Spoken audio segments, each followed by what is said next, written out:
Olá pessoas, eu sou Evan, sejam bem-vindos a mais um Microschools, mais um do nosso mini podcast de entrevistar pessoas da nossa cultura pop, entre RPGistas, artistas, entre outros. E hoje não é diferente, ou melhor dizendo, é um pouquinho diferente, porque não só de artista visual temos, como também temos mestre de RPG. Uma pessoa que há um tempo é conhecida como o Faizinho do TikTok, pela piada interna, e que também tem agora recentemente um projeto grande em relação a Star Wars e uma campanha do Cinema Brutal. Faizinho, apresente para nós. Hello, muito obrigado pelo convite, Ivan. Cara, já me introduziram como faz isso TikTok, então infelizmente eu terei que prosseguir com esse apelido. Eu sou o Fai, eu faço umas paradinhas pela internet, estou tentando expandir meu conteúdo em várias etapas da arte, e hoje eu trabalho principalmente com RPG, tanto escrita quanto organizando, dando dicas, mestrando e coisas do tipo. E claro, do TikTok, né? Nasci no TikTok e morrerei no TikTok. Pois é.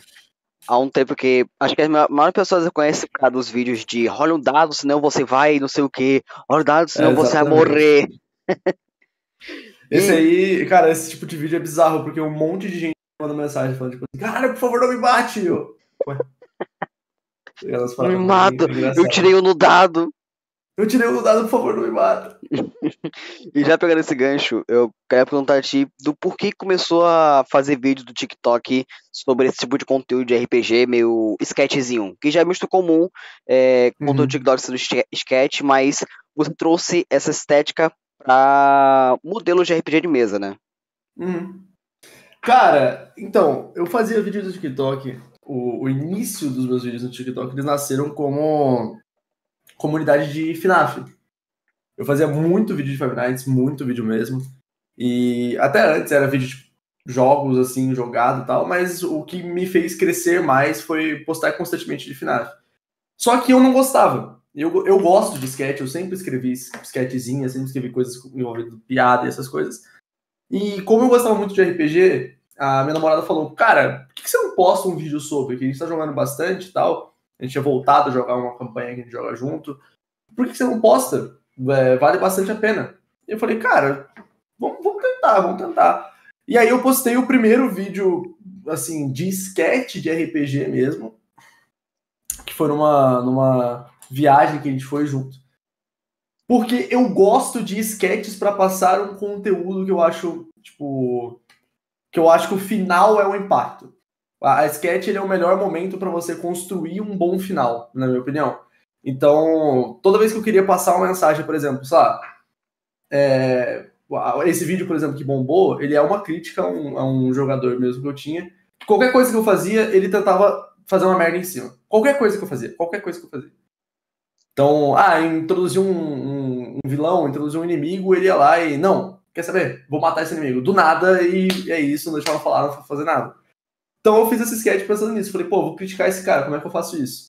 E aí é um vídeo que bombou, que é um maluco num reino, e aí o mestre começa mestrado sobre o rei e tal, o cara corta a cabeça, tira 20.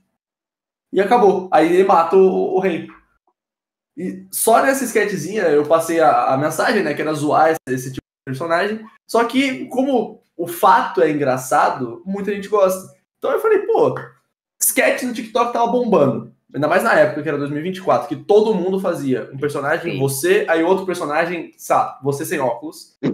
E tava bombando e tal. E eu já fazia isso há muito tempo, só que não no TikTok e YouTube. Eu fazia, tipo, sei lá, com amigos meus, brincando de personagens comigo mesmo. Eu já fazia teatro também, então eu sabia mexer.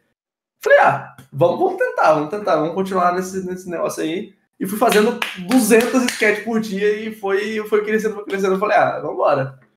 Fora que esses sketches não é uma experiência única. Todo RPGista, mestre, jogador, já deve ter passado por uma situação dessas. E pra ti, qual que seria o vídeo favorito? Nem que seja o vídeo com mais apresentação, mas o favorito que você já deve ter feito. Cara, o vídeo favorito, caramba. Isso. Velho, eu fiz muitos vídeos. Tipo assim, eu tenho vídeos bons, que pra mim são vídeos que eles trazem boas mensagens, boas coisas. Só que eles não bombam. O que bomba realmente é sketchzinha, piadinha assim. E a minha sketch favorita é uma que eu falo sobre personagens na mesa e como você se abre naquilo ali. Ela é inspirada num vídeo do Murilo Choqueta. Eu gosto muito dele. E é basicamente uma sketch não bombou tanto, bombou mais ou menos, que é dois personagens, dois jogadores, e um mestre e um jogador conversando. E aí ele fala, pô, você tá meio mal, você quer desabafar? Ele fala, não, tô de boa. E aí quando eles vão pra mesa, quando eles vão jogar o RPG, ele começa a desabafar como o personagem. E aí a sketch é sobre isso. Sim. Essa é a minha favorita, porque além de escrever muito bem, eu acho que eu consegui definir um sentimento tanto meu quanto de outros jogadores de uma forma muito boa. E aí, assim, caralho, você me perguntou uma pergunta muito boa, porque vídeo favorito é tipo... Tem muito vídeo que eu realmente não gosto de fazer. Tem isso também. Umas produções que assim, acabam sendo assim, vou fazer só pra, né, pegar um engajamentozinho e... É que, na verdade, hoje em dia, qual é o problema? Quando a gente... Eu não sei se idade, inclusive, né? Eu tenho 20. Então a gente tá junto. 20 anos. Ok. Quando a gente era mais moleque, a gente via muito vídeo no YouTube, e os vídeos no YouTube eram feitos com muito carinho e amor. Sim. Então, por exemplo, até os vídeos que você sabia que era só para engajamento, tinha alguma parada que do próprio youtuber ali. Então, vou citar o Tasercraft, por exemplo. Eu acho que eu nunca vi um vídeo do Tasercraft que, até mesmo os que foram, assim, unicamente por engajamento, sei lá, esconde FNAF parte 82. Sim. Que eles não pareciam estar gostando de fazer. Pode ser que eu esteja errado, mas a gente veio de uma época que o YouTube era feito com carinho por muita coisa. E o TikTok hoje, como eles são vídeos curtos, eu acho difícil o mesmo carinho naqueles vídeos. Então, tem muito vídeo meu que, por ter, normalmente, sei lá, eu tô numa série de vídeos que eles estão decaindo, a view vai ali entre 1.000, às vezes 300, depois vai um pouquinho mais, 8.000 e tal. Quando eu preciso aumentar isso, eu faço um vídeo que é, tipo assim, a coisa mais genérica possível e sempre funciona. É engraçado essa compreensão, porque o que antes o 1000 parecia muito, hoje em dia, pela popularização, acaba sendo um pouco. Isso Perdão, pode falar. Não, eu ia falar, tipo, é exatamente isso. Você tem muito carinho pelas coisas que você faz por 1 minuto. Antes era, tipo, 35, tá ligado? Sim. Uma pessoa que eu vejo no TikTok até falar um pouco disso, que é uma das poucas que eu vejo, você citou sobre o negócio do carinho, é o Claver. Não sei se já viu ele. Ele faz umas produções muito elaboradas sobre assuntos bem diferenciados. Ele falou sobre ansiedade, ele faz umas câmeras, uns take meio diferenciados. Já viu ele, né? Já. Então acho que eu vejo como um dos poucos que pega esse carinho sem precisar recorrer à visualização. Porque a visualização dele vem pelo carinho que ele traz. E falando disso, você falou sobre escritura e afins, e vejo que você botou todo esse carinho no Acampamento Besouro de Ouro, desde a sua estreia por conta de pessoas publicando de um acampamento novo e um marketing, né? E do porquê que foi criada essa campanha e se dizer um pouquinho sobre ela, para as pessoas quiserem assistir, porque eu presenciei a primeira parte, né, de que ver a segunda, porque tem muita RPG para assistir ainda, e só a primeira parte é muito encantadora. Os personagens, toda a história, ela é muito bem contada. Por mais que sejam poucos episódios, você vê que tem o carinho colocado ali. Cara, nossa, Besouro de Ouro é um tópico que eu adoro falar sobre, porque não só porque eu criei, mas porque quem jogou criou muita coisa. Os personagens que estão ali envolvidos, todos os convidados foram muito... Foi sensacional. E pra quem tá ouvindo, que nem você comentou, quem não sabe o que é, Besouro de Ouro é uma campanha de terror slasher. A gente usa o sistema de Brutal, que é um sistema de terror slasher, que trata sobre e utiliza o universo de contos brutais. Basicamente, contos brutais eu traduzi, eu gosto muito de literatura, muito mesmo, eu acho que é uma coisa que hoje em dia a gente tem perdido um pouco. Sim. Porque muitos livros são feitos numa fórmula muito básica e reta, e não que seja ruim, mas que depreda um pouco outros quesitos da literatura, no meu ver. E aí eu queria trazer clássicos da literatura para o RPG, tanto para quem não conhece esses clássicos, quanto para mostrar novas visões desses mesmos autores. Então, o primeiro autor que eu fiz isso, que é um autor que eu admiro muito, é o Edgar Allan Poe. Não admiro a vida dele, admiro as obras dele. Sim. São obras... Ele basicamente criou o terror slasher. É uma observação assim, em geral. E essa campanha trata sobre o Escaravelho de Ouro, que é um livro, inclusive, eu trouxe ele aqui, está na minha mão, que é o Escaravelho de Ouro. Ele basicamente é um livro tratando sobre a loucura, sobre o acesso à vontade e como o sentimento humano pode ser alterado por uma coisa que você tem muita curiosidade.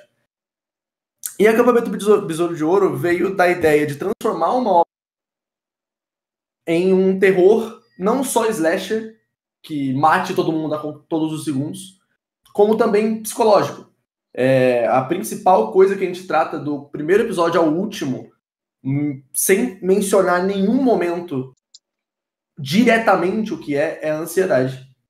A gente tem algumas citações sobre, falando, estou com ansiedade, ou você se sente ansioso, mas não o sentimento, você está com ansiedade, ponto. Eu tentei dividir em etapas o que eu sentia, como quando eu tinha esse sentimento, em 6 etapas para transformar em um monstro. Então, as criaturas de Besouro de Ouro, elas trazem do Edgar Allan Poe, os personagens são os mesmos, os NPCs têm os mesmos nomes, Júpiter, William, tem o narrador, que eu não lembro o nome até hoje, mas ele está em personalidade envolto ali dentro. E o carinho da campanha vem daí, o carinho vem de eu gostava muito de ler, escrever e transformar, blá, blá, blá, junto com pessoas que eu gosto muito. Besouro de Ouro foi uma experiência muito da hora, porque além de ser um acampamento slasher, onde adolescentes estão ali, a gente jogou mais em off do que dentro da campanha, pra ser sincero. O que talvez não tenha sido a melhor coisa com um RPG ao vivo, que aí a gente pode falar sobre isso depois, mas eu tento não comercializar o máximo. Sim. Eu tento deixar o máximo mais puramente amizade, humanos ali dentro. Então, por isso que eu acho que as pessoas gostaram bastante. Você mencionou que é muito cativante, que as pessoas gostam dos personagens e tal. As pessoas gostaram dos personagens porque a gente não só estava interpretando. Porque RPG não é teatro, né? RPG você tá ali jogando como um personagem, mas você não é um ator profissional. Então, a gente se uniu muito nos personagens porque a gente ficava horas e horas em call, conversando, criando livro, criando... parada. Tem um grupo no WhatsApp muito legal chamado Os Quatro Queijos, que é da primeira temporada. Sim. Que é da primeira temporada. Eles fizeram 1 ano de roleplay no WhatsApp antes do primeiro episódio, antes do segundo episódio. 1 ano inteiro de roleplay. Porque eles tinham uma road trip planejada dentro do RP. Só que eles não queriam só pular e falar, foi legal a road. Não, eles fizeram 1 ano de roleplay inteiro no WhatsApp. Tipo assim, absurdo. Foi muito legal. E acho que daí que vem o carinho de Besouro. Vem tanto um carinho pela escrita minha, que eu gosto muito de literatura, eu gosto muito de escrita, eu gosto muito de tudo isso. Eu queria trazer uma coisa bem legal de primeira... a minha primeira campanha na internet, né? Então eu queria trazer esse carinho. E aí, junto com o meu carinho, os jogadores tiveram muito carinho pela parada. E aí montou esse visor geral sobre o Besouro de Ouro que muita gente comenta. Inclusive, obrigado. Eu fico muito feliz que você gostou, cara. De nada. Você criou as 2 partes meio que alternativas, né? E pelo que eu vi em lives suas e tal, era pra ter sido 3 partes, correto? Tem algum detalhe que algumas pessoas não devem ter percebido que você pode contar pra gente? Cara, claro, tem sim. Então, era pra ser 3 partes. Besouro de Ouro é dividido em 2, 94 e 2024. São 30 anos de diferença. São... Matemática são 20 anos de diferença, né? 30? Matemática tá ruim, cara. São 30 anos de diferença? Deixa eu ver aqui. São 30 anos. Deixa eu falar. 30 anos. São 30. Tá maluco aqui. Então, são 30 anos de diferença de um pro outro. E a ideia era exatamente essa. Exatamente era trazer um passado depois de mostrar o futuro, porque eu queria, tipo, ter essas montagens, assim, bonitinhas de essa visão das pessoas sobre o tempo ser diferente. Então, tipo assim, tá, no futuro deu tudo certo e tal, mas como é que foi no passado para pro futuro dar certo? E aí umas curiosidades legais é porque a pare da terceira mesa que eu decidi não fazer seriam 9 episódios. A ideia original era ser duas mesas só, isso já era desde o início. Mas aí, na medida que eu convidei as pessoas, eu falei, porra, cara, tem uma história em 74 que precisa ser contada. Ela precisa estar em algum lugar de Besouro de Ouro. Como que eu vou contar ela? E aí eu falei, pô, eu preciso contar essa história, eu acho que eu vou fazer uma terceira mesa. Então eu cheguei a ter a mesa escrita, eu tenho tudo planejado, tudo escrito, tudo bonitinho. Eu cheguei a ter praticamente todas as observações, todos os personagens, tudo comentado e feito com NPCs. Eu tenho os cenários da mesa antiga. E só não cheguei a ter a arte dos personagens, porque quando eu fui convidar as pessoas, a gente já estava no segundo episódio de 94. Sim. Na 94 foi gravado antes. E eu pensei, cara, não sei se vai render, porque essas duas mesas que eu montei, as duas estavam muito conectadas. Se eu convidasse alguém no meio, tipo assim, estamos gravando, eu convidei, e a gente, ó, passado, tá? Mas já gravamos 94. Eu pensei, pô, não vai dar, porque eu vou ter que forçar coisas para as pessoas. Como eu já tinha gravado 94, e a ideia da mesa surgiu muito tarde, infelizmente, eu ia forçar coisas para os jogadores. Eu já tinha a lista de jogadores que eu queria convidar, e eram 5 pessoas. E eu tinha tudo planejado, pô, vou convidar, Aí eu pensei, caramba, vou dar coisas para acontecerem. E como o RPG é sobre liberdade, nem eu sabia como ia acabar. Então eu falei, pô, eu vou continuar isso aqui e eu conto uma história depois. E aí teve um livro que foi anunciado, que também não foi ao público, porque aí eu tive uma ideia muito melhor antes de eu escrever o livro. Eu falei, não, eu vou manter essa ideia muito boa, vou segurar ela, e aí, à medida que o tempo for passando, eu vou expor a história de 74, que é o início de tudo no Besouro de Ouro. Sim. Esse livro, você disse que ele segurou. Ele vai ser lançado, ou ele pode ter esse lançamento contando a história meio que dos dois tempos, ou só meio que os tempos atuais? Então, esse livro, o original era só... E era uma parada Notepad que eu ia lançar lá. Sim. Só que aí eu falei, cara, eu tenho uma ideia melhor. Essa ideia vai envolver os 2 anos, vai envolver 94 e vai envolver 24. Só que ela vai contar a história de 1974. Então, ela vai contar a história original. Ser o disclaimer ali, eu não vou fazer um Besouro de Ouro parte 2, infelizmente. Não vou fazer uma segunda temporada, porque acho que a história finalizou muito bem, mas essa história que tem que ser contada, original, ela vai conter tanto os personagens de 94 quanto os de 2024, mas na visão e contando o que aconteceu em 74. Ela vai ser, ao invés de ser só 74 direto, eu vou envolver os outros dois anos, que foi uma coisa que eu pensei assim, falei, mano, eu tava publicando o primeiro capítulo, falei, caralho, meu Deus, aí eu apaguei na hora ali, eu falei, não vai dar certo. Não vai, vou ter que fazer melhor. Com essa segurança pra poder ver se consegue trazer algo mais bem elaborado. Eu tenho muito disso, pra ser muito sincero. Eu começo um projeto, eu posso estar no meio do projeto. Se eu falei, puta, eu tenho uma ideia melhor, que vai funcionar melhor pra o que eu quero, eu apago tudo e recomeço. Tudo. Assim, bizarro. Eu sempre faço isso. Infelizmente, é uma mania imbecil, mas eu faço. Depende dos casos. Pra esse caso até que funcionou. E falando desse negócio de RPG, você recentemente anunciou um novo, né, no sistema de Oblivion, que vai ter o financiamento em agosto.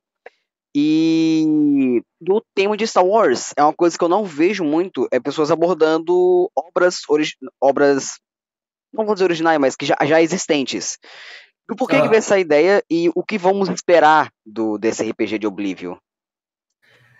Cara, a ideia surgiu porque eu sou muito fã de Star Wars. Inclusive, eu tenho aqui meus bichinhos aqui do meu lado, que sempre brigam comigo. O Chewbacca e o R2. Eu sou muito fã, eu gosto muito de Star Wars. Só que uma coisa que sempre me frustrou em Star Wars é que sempre tem uma história envolvendo um Jedi e a redenção dele. Sim. Agora, quando caiu mais na mão da Disney, tem feito outras histórias, mas acaba que sempre vai caindo, o público sempre vai caindo pro lado de tem um Jedi, eu quero assistir.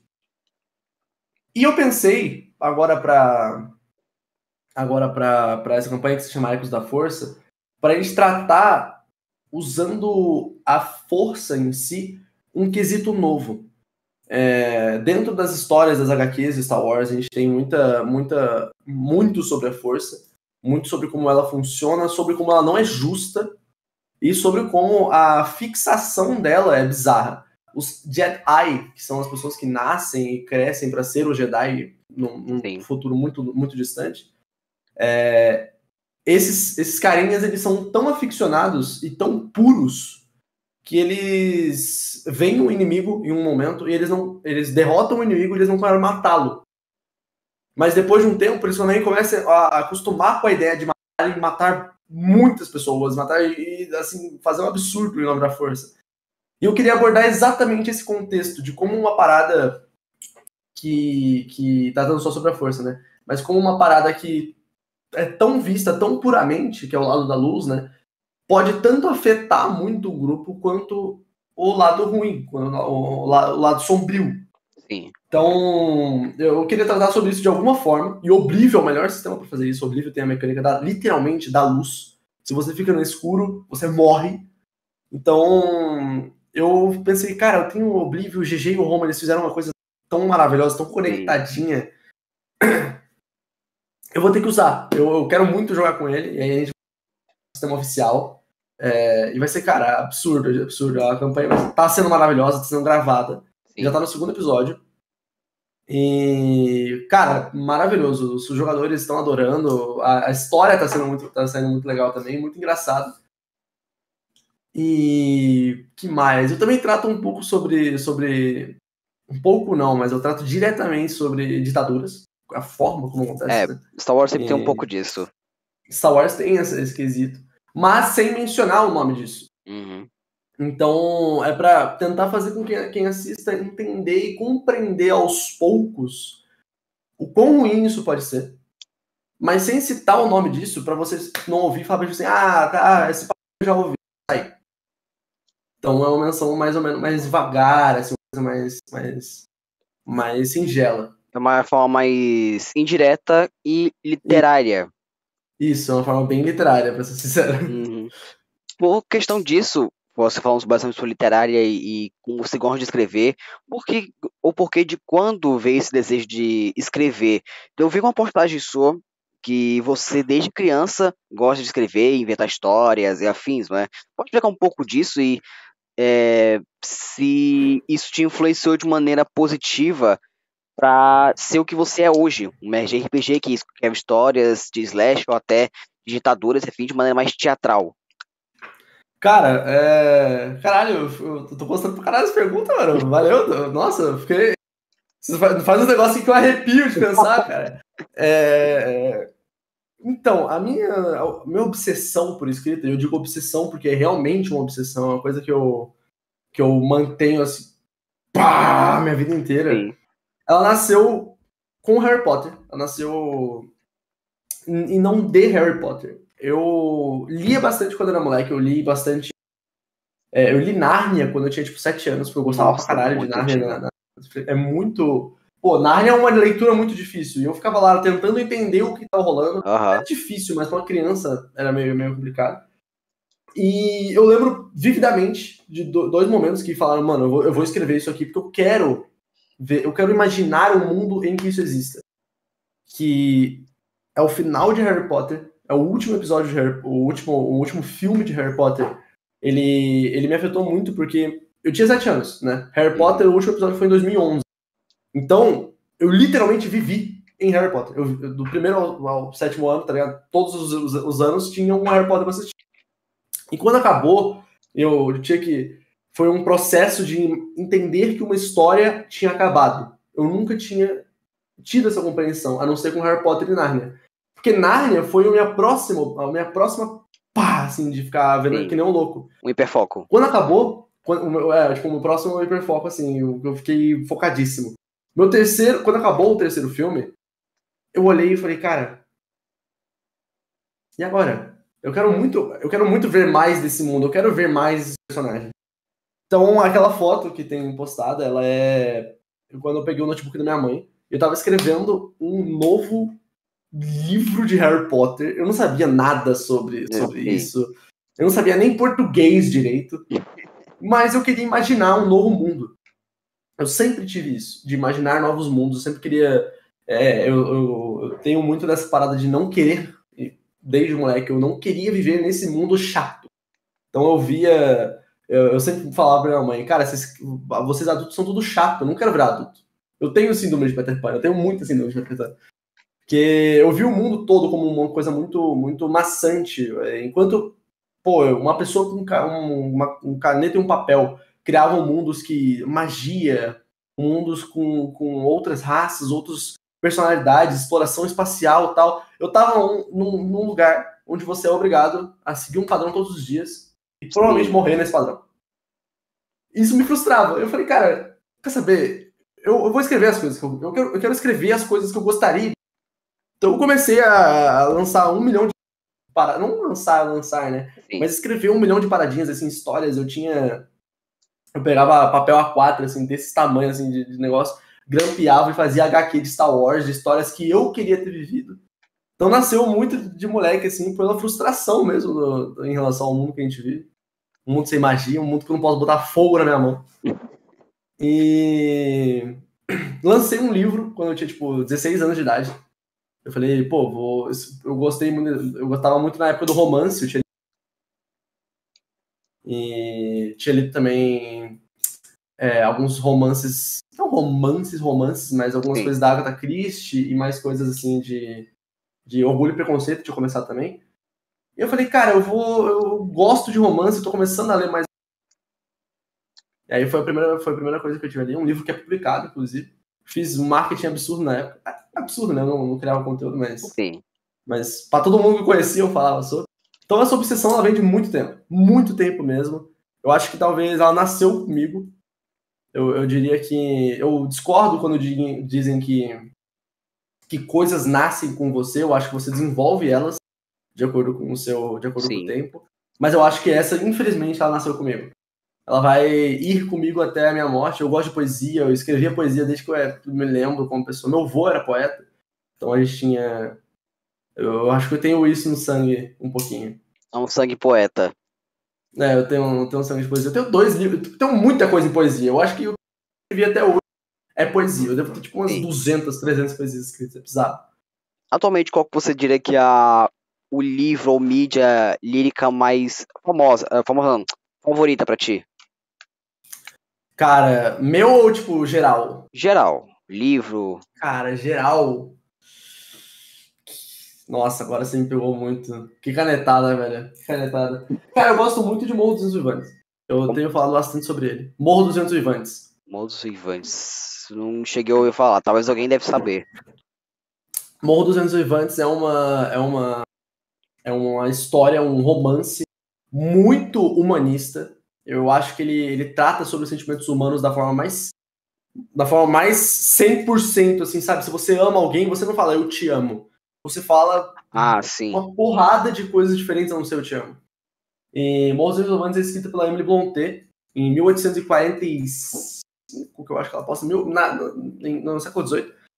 E é admirável. Eu, pessoalmente, eu gosto muito do Morro dos Ventos pela forma como tanto a autora passou por muita coisa na vida dela. A mulher no século XVIII escrever o que ela escreveu e ainda se tornar uma pessoa muito famosa é muito complicado. Sabemos disso. Uhum. E a forma como o Morro dos Insolentes tá, assim, vai para um papel bizarra. Eu amo antes. Estou relendo para confirmar. Então acho que é o meu livro atualmente assim que eu penso, tá, esse livro é uma boa menção. É o meu favorito. Atualmente eu Sim. sempre pulo de um favorito para outro, né? É Eu comum tenho lido isso. bastante Machado por causa de uma próxima campanha que vai ter aí. Então eu sempre tenho pulado de um pro outro. Assim. Voltando para uma coisa mais de RPG, queria perguntar de você em relação aos sistemas e afins. Para ti, você está testando coisas novas no geral, seja temas, até sistemas e afins. Uhum. Como a gente citou também livro favorito, qual que seria o seu sistema favorito e o porquê? Porque tem muitos sistemas que são fáceis para as pessoas, são difíceis para as pessoas, e tem alguns que são mais favoritos, seja pela estética dele ou pela maneira que você vai jogar ele. Uhum. Cara, eu joguei muito tempo da minha vida de RPG sem sistemas, porque eu jogava com um grupo de amigos assim, então a gente improvisava as coisas, tá ligado? Eu fazia coisa homebrew, né? Sim. Mas quando eu comecei a criar conteúdo, todo mundo me perguntava qual era o sistema favorito, eu não tinha uma boa condensação de ideias. Então eu sempre falava Call of Cthulhu, que foi o primeiro sistema que eu joguei, sistema mesmo. Eu amo Call of Cthulhu, é muito bom. Mas assim, favorito, hoje, tanto como escritor de um sistema, quanto por ler muito e consumir muito, eu acho que tanto pelo game design dele, que é muito bem feito, o desenvolvimento dele é muito junto com a forma como ele está sendo tratado pelos autores, é Sacramento. Hoje, Sim. eu diria isso. Depois de ler o livro, eu fiz uma análise dele, depois de ler o livro e falar, tipo, tá, eu vou conhecer novos sistemas, estou fazendo uma série, né, de conhecendo novos sistemas. Depois de ler Sacramento, eu tenho certeza que ele é o meu sistema favorito. Como sistema de regras, ele não é meu cenário favorito. Isso é até engraçado, porque eu não gosto de coisa de faroeste. Mas como sistema, eu achei ele muito bem escrito. Muito bem escrito, muito mesmo. Ele traz uma coisa diferente pro faroeste. Cara, é porque o game design, a forma como ele foi escrito é o seguinte. Ao invés dos seus atributos, das suas coisas serem coisas inatas, tem isso, tem aquilo, ele é um sistema de combate. Ele tem as coisas de combate dele. Então, se você tem mais atributos, por exemplo, em velocidade, eu não lembro agora o nome dos atributos certinho, mas se você tem mais atributos em velocidade, por exemplo, você tem mais ações. Ele infringe diretamente junto com a forma do sistema, como ela é escrita.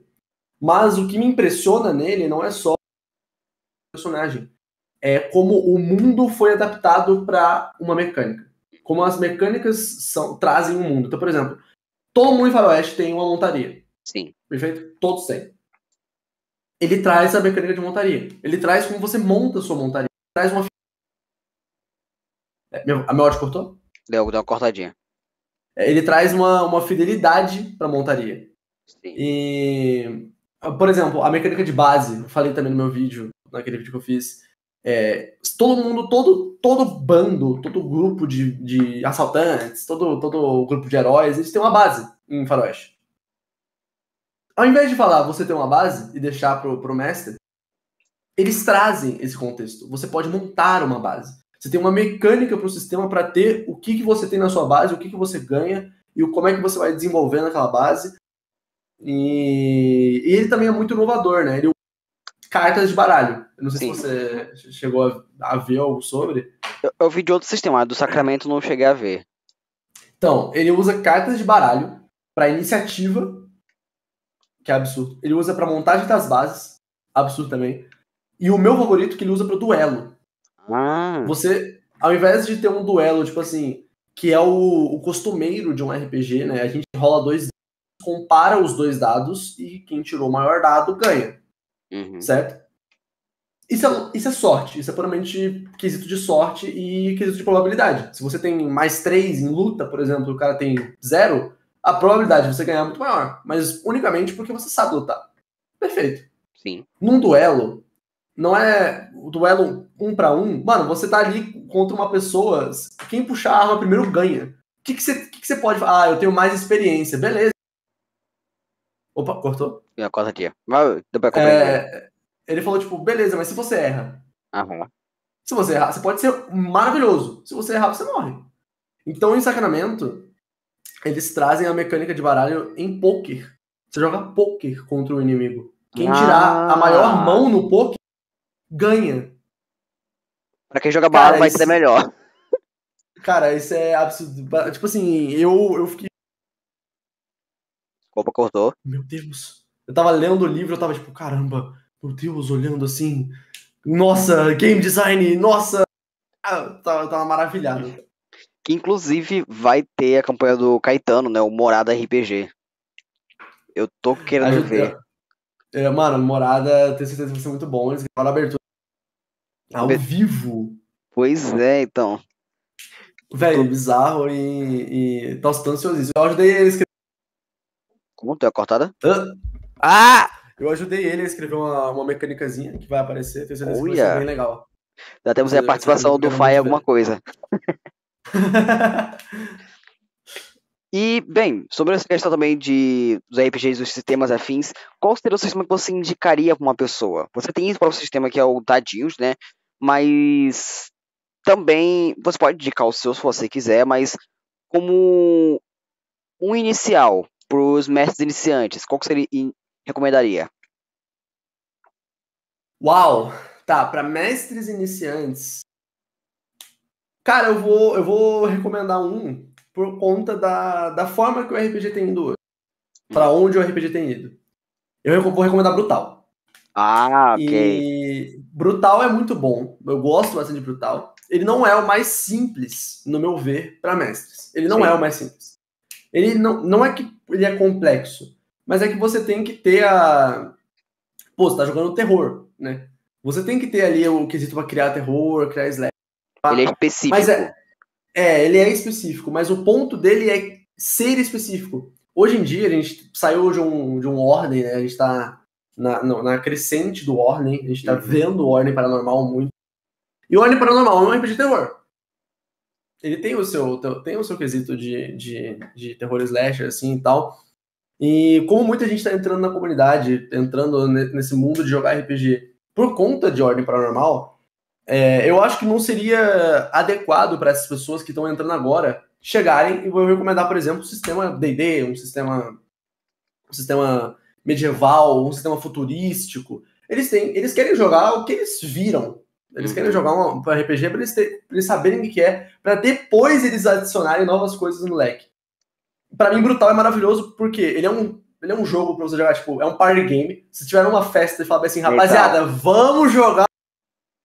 Então, sistema de bebida também, né? Então, tem como você beber, divertir com seus amigos, fazer piada. Então ele é um sistema leve. Ele, em regras, ele tem algumas regras mais densas, mas ele é um sistema leve. Você nunca vai jogar Brutal e falar, tipo, cansei de mestrar, tá chato. Cara, você bota, tipo assim, faz uma parada ali, se você estiver achando que tá chato, o seu amigo tem que levantar o negócio, fazer 10 polichinelos, tirar a camiseta e pular na piscina, tá ligado? Então, ele é um sistema perfeito para você que quer começar a jogar com um grupo de amigos, você que vem do Ordem, você que vem dessas coisas de terror, você quer jogar Brutal? Você quer jogar um negócio de terror? Joga Brutal, porque ele é feito para você fazer com seus amigos. Ele é feito pra fazer desafiozinho, para fazer brincadeirinha. Ele é muito simples, você precisa de dado de 6 lados, então se você for, tipo, descer a sua rua aí na papelaria, você tem 200 dados por R$10. Então tem... Brutal, eu recomendaria Brutal. Hoje em dia eu recomendo. Ele é o mais essencial pra essa party game, vamos dizer assim. E Slash é muito legal, né? Tipo, é legal matar os seus amigos. Escrever assim, você todo mestre pensa nisso. Todo mestre pensa nisso. Inicialmente, vamos confessar que eu fui destinado ao Ordem, isso é bem complicado, mas realmente o Brutal, vendo de campanhas, dá pra montar uma mesa bem legal, divertida. Por mais que eu não tenha conseguido jogar ainda. Cara, é maravilhoso. Sério mesmo, você iria adorar. É muito bom. Bom, seguindo disso também, você tem algum sistema que você menos gosta? A gente falou tanto que você adora, que você gosta, mas tendo em vista recentemente, tendo polêmicas com a Jambô em relação à Ordem e afins, Tem algum sistema que você não gosta tanto ou que você não quer jogar? Cara, são dois. São dois E, sistemas que eu não consigo descer. Um é meu. Então eu sempre falo isso na internet, eu sempre vou falar. Eu não gosto do meu próprio sistema, que é Filhos do Destino. ok.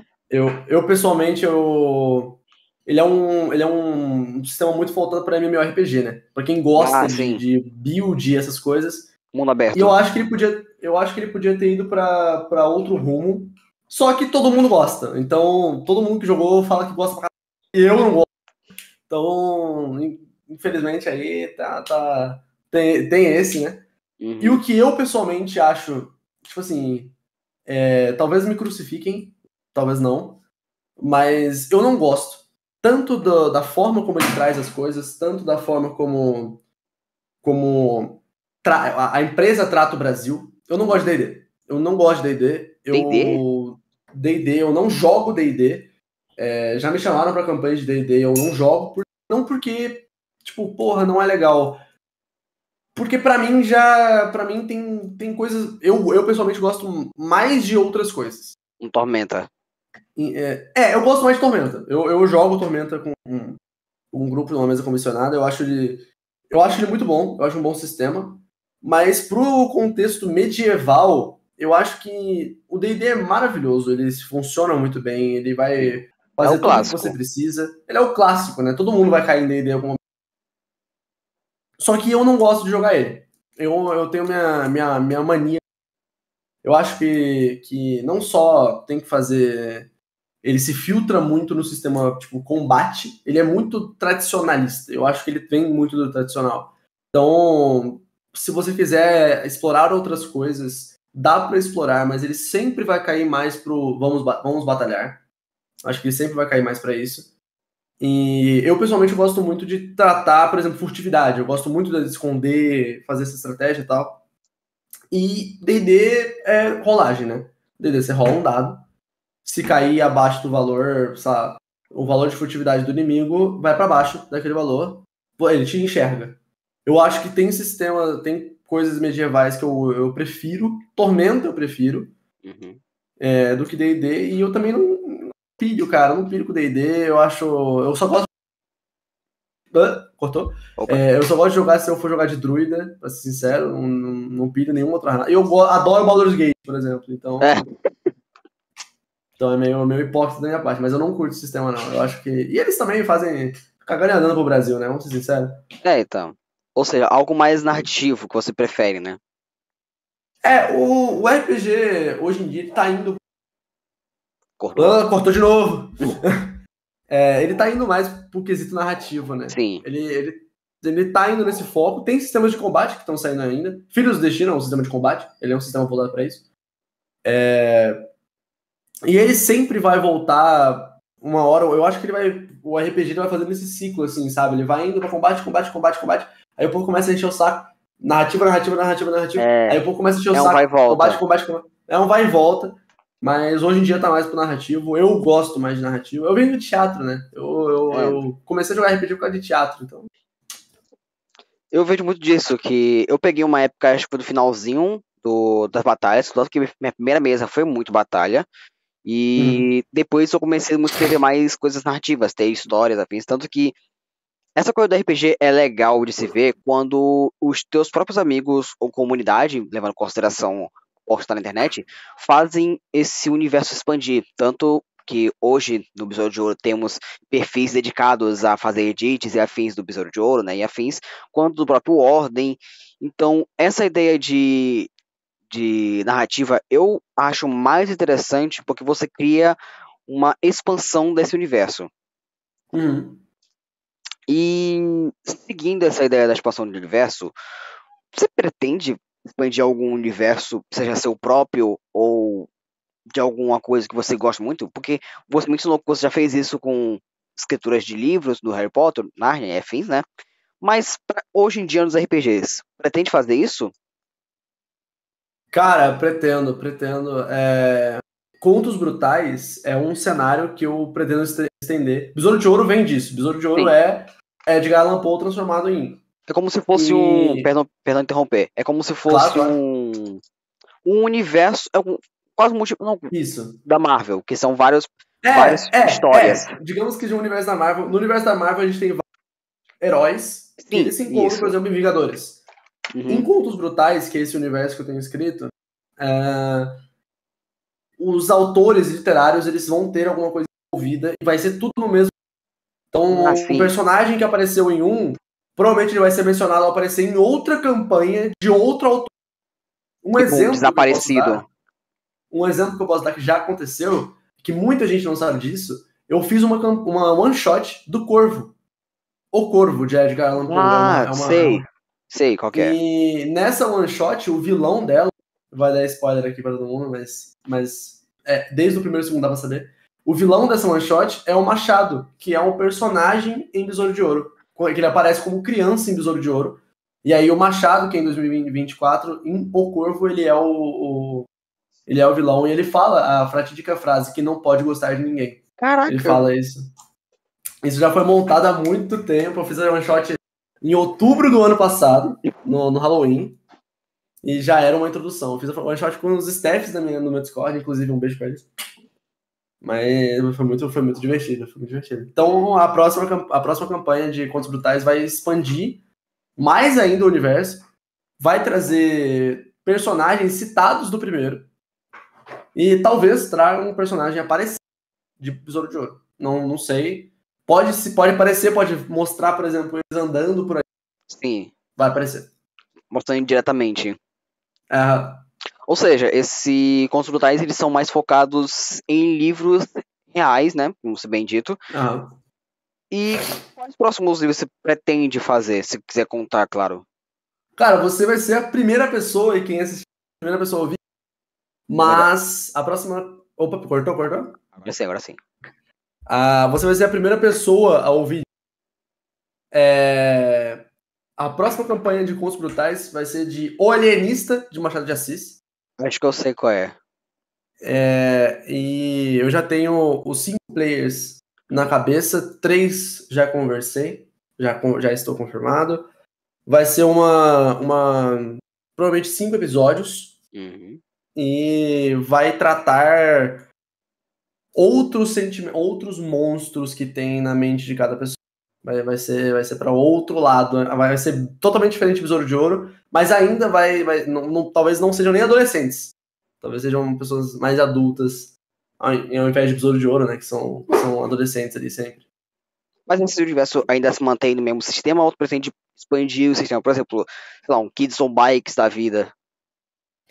Cara, eu tenho pensado muito nisso, porque Contos Brutais, o nome, né, Contos Brutais, ele vem porque que eu queria fazer em Brutal. Sim. Só que eu tenho tantas ideias de tantos livros que eu não quero, tipo, pô, é legal, mas, pô, da onde eu vou tirar um monstro daqui? Sim. Tipo, eu queria fazer um mistério, por que eu vou ter que botar um monstro? Entendeu? Então, muito provavelmente, Contos Brutais vai ter uma campanha e você gabaritou, vai ter alguma coisa em Kids on Bikes. Vai ter alguma coisa em Kids on Bikes. Talvez tenha alguma coisa em Oblivion. Mas o foco principal dela é Brutal. O foco é assim, é ser um cenário em Brutal que vai ter... Cortou tudo, né? Não, só um pouquinho. Que vai ter... Vai ter uma aventura escrita que eu vou disponibilizar para você usar em Brutal, que é do Corvo, por exemplo. Sim. Então, muito, muito bacaninha, muito bacanérrimo. Sim, interessante. Então, é porque assim, eu tô vendo Kids on Bike recentemente, algumas campanhas, eu acho que tem uma muito interessante, só que eu nunca cheguei a testá-lo por conta desse cenário. Eu não tenho ideias suficientes. O que você indicaria para ter ideias? Até para mestres terem ideias assim, porque eu vejo que muito isso, tanto artista digital quanto escritores têm o famoso bloqueio criativo. O que você recomendaria para ter ideias? Porque em uma das suas lives você disse que simplesmente a ideia surge do nada, você vai lá e escreve. Cara, eu tenho isso da ideia principalmente no banho. Eu tô tomando banho. E aí eu saio pelado, correndo, pego um caderno e... Mas eu gosto muito da... Cara, eu ia citar uma coisa muito inteligente, eu não lembro o autor. Mas vou citar aqui, né, em toda a minha ignorância. A citação de... A criatividade, ela não nasce. A criatividade, ela não nasce sozinha. Ela não vem unicamente por você. Você é baseado, sua mente é baseada... Cortou. Ela é toda baseada no... Cortou? Agora voltou. Deu cortadinha. O seu setor criativo é todo baseado no que você consome. Se você só consome terror, é muito difícil você ter uma ideia nova em, sei lá, cyberpunk futurista. Sim. Então, caso você esteja num bloqueio criativo, caso você... Pô, eu não consigo desenhar, eu desenho arte assim também, eu não consigo desenhar, eu não consigo escrever, não consigo fazer tal coisa. O que eu vou fazer? Consuma mídias, mas eu não digo... Ah, cortou. Se todo mundo consumir a mesma coisa, e aí vem essa teoria, nossa, cortou de novo, eu tô ficando maluco. Será que é o meu microfone, cara? Tá com mau contato? Então, não sei, velho, não era pra estar com... Então, continuando, o que eu tinha falado? Por que a gente vê tanta coisa parecida saindo por aí? Por que tantos livros estão indo, que eu comentei mais cedo? Por que tá tudo indo no mesmo lugar? Por que muitas mídias de Hollywood têm seguido o mesmo padrão sempre? Agora cortou de novo. Ô, louco, cara, eu tô ficando louco. Por que, por exemplo, a Marvel tá nessa coisa, tipo, que foram vários filmes que muita gente não gostou, que seguiram muito a mesma forma? Porque a gente consome muito da mesma coisa.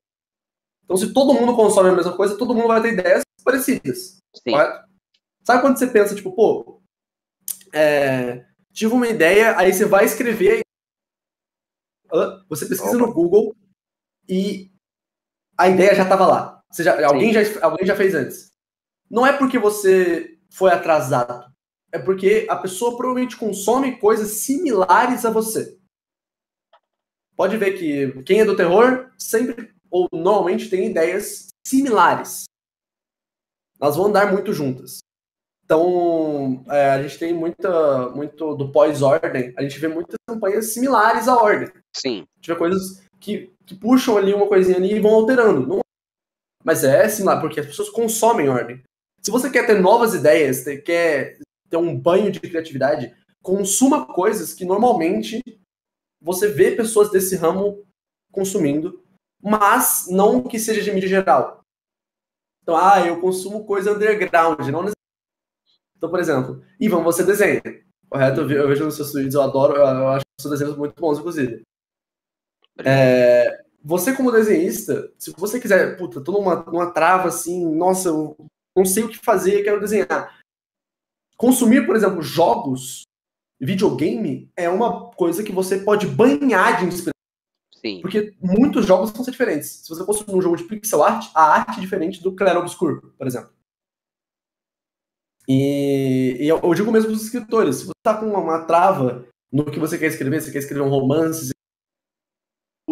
tenta, uma literatura mais gótica, tenta consumir coisas nesse ramo que alterem um pouco a forma de cada uma delas.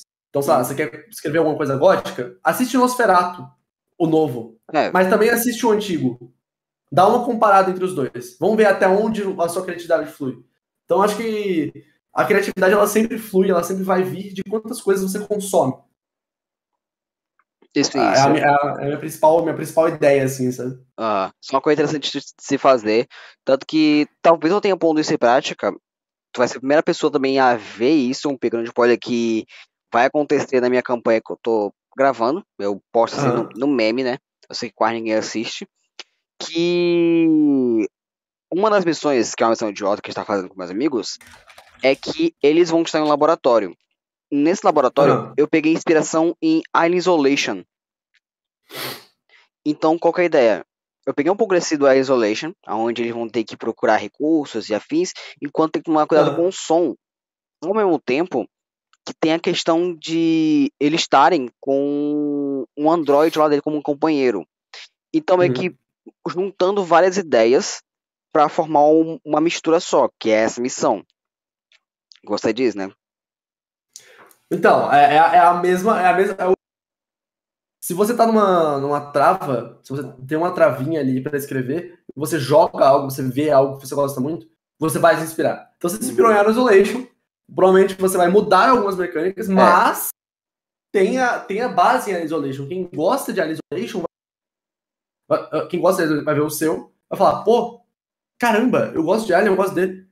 E vai ter uma terceira ideia. Então, acho que vem muito disso, sabe? Vem numa variação. Tem Muito várias legal. alternativas. Bom, para uma última pergunta aqui, quais RPGs você recomendaria para pessoa assistir que quer entrar nesse ramo de RPGs, para talvez consumir essas ideias? Porque vejo que muita gente consome Ordem Paranormal e afins e não sabe muito bem quais outros assistir. Temos diversos mestres muito conhecidos, como o GG Tonho, o D20 Minutinhos e afins, mas por você, quais que você recomendaria? Tanto o próprio seu, se você quiser recomendar, quanto de outros mestres. Tá, vou botar uns 3 aqui de livro, porque tem muito. Eu assisti muita coisa. E aí, eu sempre consumi muito. Mas eu vou recomendar 3 aqui que eu acho que são, tipo assim, obras-primas do RPG Online. Uhum. O primeiro deles é Presas Expostas. Presas Expostas, cara, a ideia é genial. Eu acho que eu mencionei mais cedo, não sei se eu mencionei, mas Besouro de Ouro nasceu, e a ideia deles serem 2 épocas diferentes é porque eu vi Presas. Sim. Então, Presas Expostas eu acho sensacional a ideia. Espero, quando sair o 3, eu vou estar lá fazendo um standzinho, vou lá postar que nem um maluco. Cara, nossa, é difícil escolher, tá? Tem Muito muitos, difícil né? escolher. Tem muitos. Muitos. Um que eu participei, que eu vou. É o meu RPG favorito, que é o meu universo favorito que eu participei, é Fábula Última. The Promised Fantasy. Eu lá vejo do o pessoal Paulo falando Lenier. desse. Acho que é o sistema Fábula, se não me engano. O sistema Fábula Última. Eu vi o pessoal falando sobre esse sistema. Ele, pra mim, é o sistema de medieval, porque ele tem coisas medievais em um TTRPG, só que ele é muito... Cara, ele é muito gostoso de tanto jogar quanto assistir. A iniciativa é em sistema popcorn. Então, um joga depois outro, um joga depois outro, um joga depois outro. É muito legal. As coisas são muito bem definidas. E o Paulo mestra muito bem, ele é muito divertidinho. As coisas são muito divertidinhas naquela mesa. Então, eu recomendo Fábula Última. The Promised Fantasy, do Paulo, mais fácil falar. Foi a mesa onde eu conheci todo mundo, inclusive, meu primeiro RPG, minha primeira campanha ao vivo, acho que foi maravilhosa. E, cara, vamos lá, tá. Tem essas duas. Puta, agora fodeu, porque. O terceiro. O terceiro, quando você ocupa esse espaço, os outros 200 que vem na sua mente são muito difíceis, né? Nossa, velho. Cara, eu vou recomendar um que, assim, eu assisti recentemente. Eu gosto absurdamente dele. Dá 20 minutinhos. Que é Masmorra de Subatorne. Eu queria ver, só que eu não consegui ver na época. Qual que é a parada? Basicamente, o Biff teve uma ideia que foi... Mano, eu vou, assim, fazer uma parada sensacional, que é jogar um RPG de uma Subaton. E aí, enquanto tiver Subaton, eu jogo. Eu mestro. E, cara, eu vou até confirmar aqui, eu acho que foram 10 episódios. Foi 10. Tipo assim, 1 hora, 3 horas cada um. Foram 5 dias jogando, 4 dias jogando, foi muito tempo.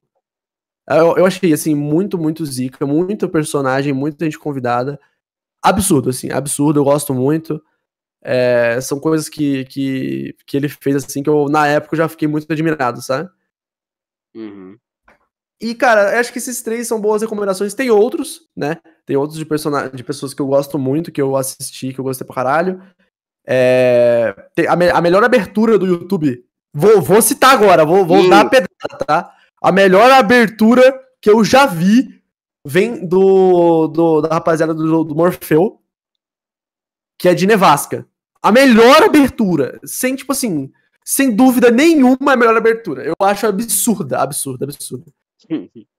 Melhor abertura. Melhor abertura, mano. Depois dá uma olhada, rapaziada. Vocês vão entender o porquê que essa é a melhor abertura. Vocês vão entender. Ivan também, olhe depois que você vai entender. Você vai dar entender. uma olhada. Mas Devasca recomendo qualquer coisa do Fogo na Dungeon, eles são muito bons também. Sim. Recomendo o Roma. O Roma, ele dá umas canetadas absurdas. Tem uma campanha recentemente de 2 mestres lá no Aprenda RPG. Ele e o GG, no Oblívio. Calangão foi atriz.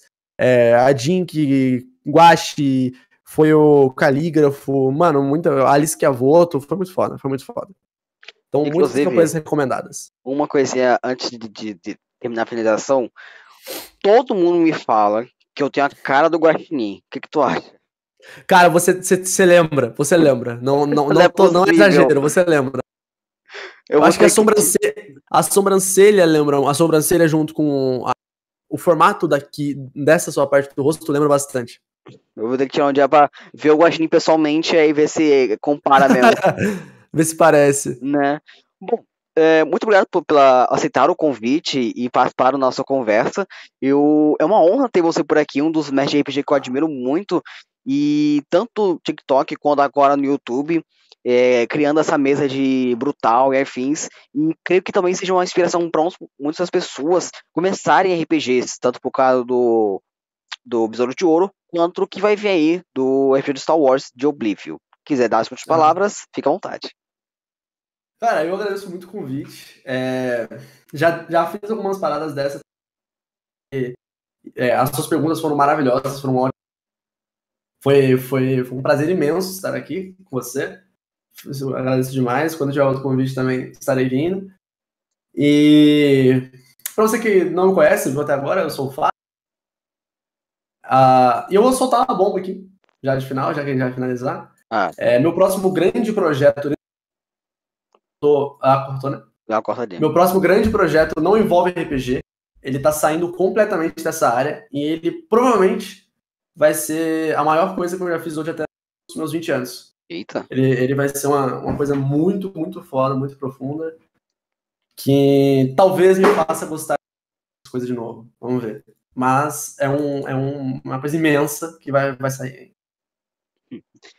Bom, pessoal, normalmente agradeço por Fábio ter aceito o convite, agradeço a você por ter visto esse episódio. Quiser ver mais coisa do Fá, redes sociais estão aqui na tela e também na descrição para poder você verificar um pouquinho mais sobre ele, suas mesas, entre os projetos que vier por aí.